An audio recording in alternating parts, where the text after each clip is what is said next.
Hello everyone. आज इस video में हम लोग देखेंगे रैनकाइन साइकिल के बारे में।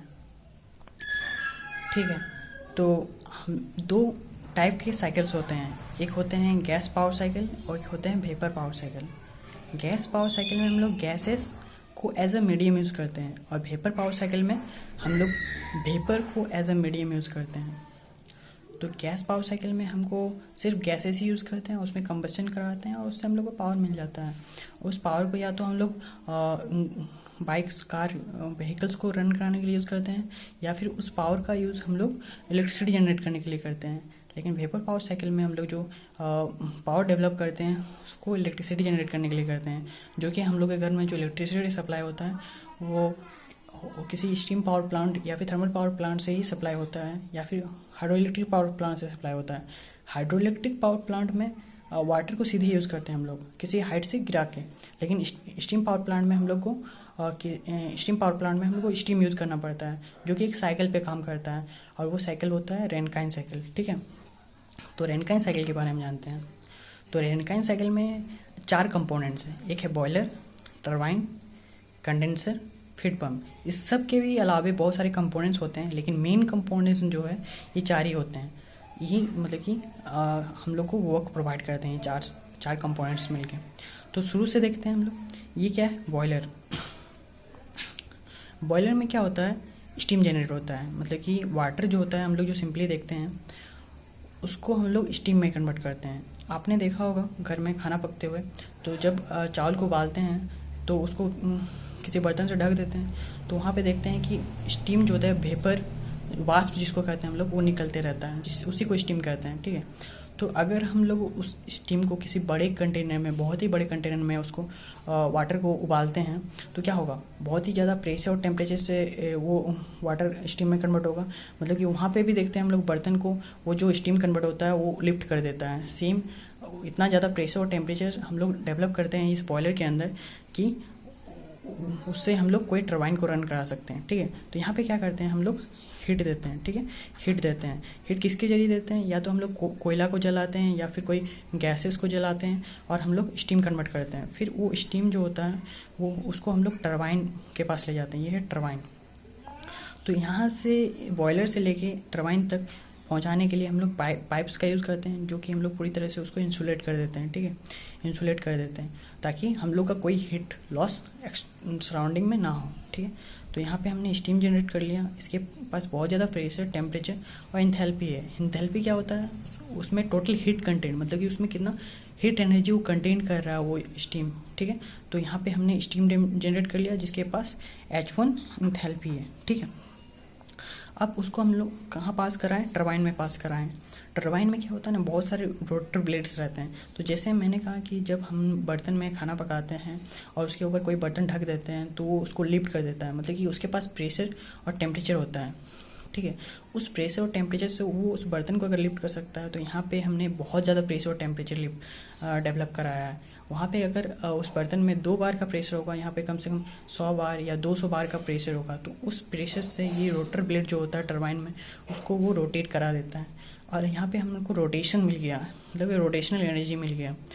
तो अगर हम लोग यहाँ पे कोई जनरेटर लगा देते हैं, इलेक्ट्रिक जनरेटर, तो इलेक्ट्रिक जनरेटर में पता है हमको कि अगर हम रोटेशनल एनर्जी किसी शाफ्ट को अगर मैग्नेटिक फील्ड में रोटेट कराते हैं तो हमको इलेक्ट्रिसिटी मिलता है। तो यहाँ पे हमको इलेक्ट्रिसिटी मिल जाता है। ठीक है, इलेक्ट्रिसिटी मिल जाता है। यहाँ से जो स्टीम मेरा निकला, वो स्टीम जो निकला मेरा, वो उसके पास जो पहले एनर्जी था, इंथैल्पी था, उससे तो कम ही रहेगा। वो इंथैल्पी मान लें H2 है। तो यहाँ से इसमें जो इंथैल्पी घट गया, क्यों घटा? क्योंकि यहाँ से हमको पावर मिल रहा है और उसको मान लेते हैं WTO, work done by turbine. Turbine में जो वर्क डन हुआ, ठीक है, उसको हमने इलेक्ट्रिसिटी में कन्वर्ट कर दिया। अब ये यहाँ पे जो स्टीम था वो मेरा सैचुरेटेड स्टीम था, और फिर जब हम टरबाइन से निकले तो वो हो सकता है वेट स्टीम होगा, मतलब कि इसमें कुछ amount of water vapour content होगा। फिर उस वेट स्टीम को हम टोटली कंडेंस करा देते हैं लिक्विड में। लिक्विड में क्यों कंडेंस कराते हैं, ये भी एक बात है। डायरेक्टली हम टरबाइन से फीड पंप के जरिए बॉयलर में क्यों नहीं भेज देते हैं? देखिए, यहाँ पे एक रीज़न है। अगर हम लोग टरबाइन से सीधे निकाल के अगर फीड पंप के जरिए बॉयलर में भेजेंगे तो फीड पंप को एज अ मिक्सचर लिक्विड और वाटर वेपर का, उसको पंप करने के लिए ज़्यादा वर्क डन करना होगा, क्योंकि यहाँ पे वेपर का वॉल्यूम ज़्यादा होता है, ठीक है। वेपर का यहाँ पे वॉल्यूम जो होगा V2 वो ज़्यादा होगा एज़ कम्पेयर टू अगर लिक्विड का वॉल्यूम देखें तो हम लोग को पता है कि जो वर्क डन होता है पंप या टरबाइन का वो PdV होता है, ठीक है। तो ये प्रेशर और वॉल्यूम का मल्टीप्लिकेशन होता है। तो अगर ये ज़्यादा होगा तो वर्क डन भी हमको पंप के जरिए ज़्यादा करना होगा, तो हमको नेटवर्क जो मिलेगा वो कम मिलेगा, जबकि हमको नेटवर्क ज़्यादा चाहिए। इसलिए हम इसको पूरे लिक्विड में कन्वर्ट कर देते हैं। लिक्विड में कैसे कन्वर्ट कराते हैं, या तो हो सकता है कूलिंग वाटर जो यूज़ करते हैं हम लोग, किसी नदी नाले से पानी लेके आएँ और उसको अलग ट्यूब से पास कराएं, और यहाँ से जो टरबाइन से वाटर आ रहा है उसको उससे सराउंडिंग से पास करा कर निकाल दें, ठीक है। तो ये जो इसका टेम्परेचर बहुत ही कम होता है और इसका टेम्परेचर ज़्यादा होता है, जिसके कारण हीट फ्लो होता है और ये पूरे लिक्विड में कन्वर्ट हो जाता है मेरा स्टीम जो आया था। फिर उस स्टीम को हम लोग फीड पंप में उस लिक्विड को मतलब वाटर को फिर हम लोग फीड पंप में ले जाते हैं। फीड पंप में हम लोग को कम वर्क डन करना पड़ता है क्योंकि वो पूरे लिक्विड में कन्वर्ट है। फिर वो लिक्विड को हम लोग पंप करके फिर बॉयलर में भेज देते हैं। फिर बॉयलर में वो साइकिल कंप्लीट होते रहता है, ठीक है।